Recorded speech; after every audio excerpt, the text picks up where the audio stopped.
Hi, I'm Tim. Welcome to our channel, and thanks for logging on. If you enjoy these videos, do me a favor and subscribe to our YouTube channel right here at Watchbox Reviews.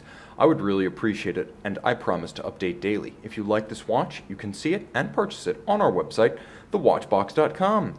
Today we're discussing one of the most enjoyable, inherently satisfying, and warmly received Omega novelties of Baselworld 2018.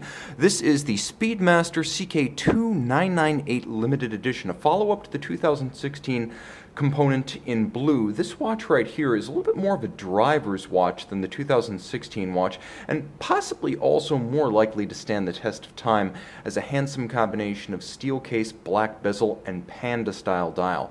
Let's talk about how it fits. This is the case that you'll recognize from the 2016 watch. It's 39.7 millimeters in diameter. It's a little bit more straight lugged and less tapered and beveled than the standard Moonwatch. It's also a bit smaller than the 42 millimeter standard Moonwatch.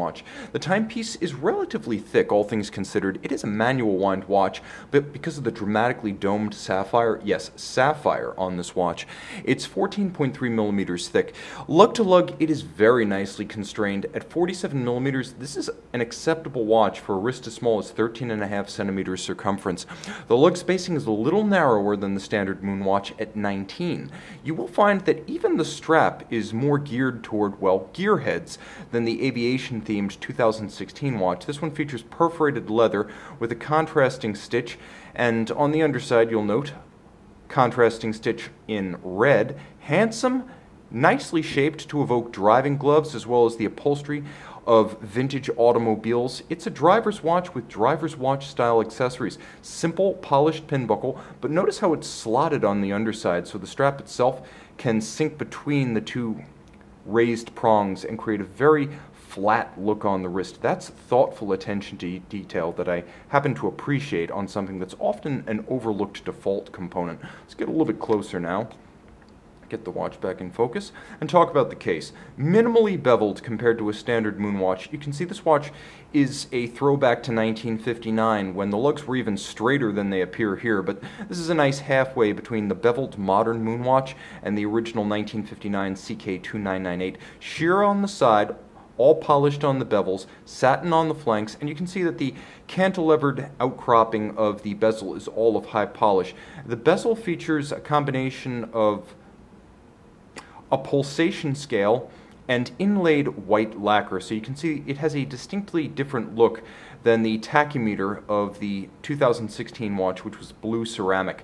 Now the watch also features a dial that is stepped and redolent of vintage character in its own way, but distinctly from the 2016 watch. First, you can see that all of the indices, as well as the hands at center, have been blackened to make for higher contrast against the light base. You can also see that the stepped outer track has been rendered in black rather than blue. And on the registers, you can see that the hands are no longer polished metal. These vintage alpha-style hands are now white rather than polish on the blue watch. Likewise, a red lancet-style counterweighted seconds hand has taken the place of the lollipop style from the 2016 watch. Otherwise, it's a handsome watch with the classic tritone of black, silver, white, and red. A sporting timepiece, perhaps as much in the tradition of the exotic dial Rolex Daytonas as any Omega Speedmaster. It's a lovely composition, and again, I think this one might stand the test of time just a little bit better than the 2016 watch in blue. A limited edition of 2,998 pieces. You can see each one is individually numbered on the caseback. Screwed-in caseback, 50-meter water resistance, and these vintage-style undersized pump pushers, deliberately so. Control a caliber 1861. It's based on the Lemania 1873, a Bausch, and this is the movement that has been to space. The timepiece with a lateral clutch cam operation for immense shock resistance. It's actually tuned quite well.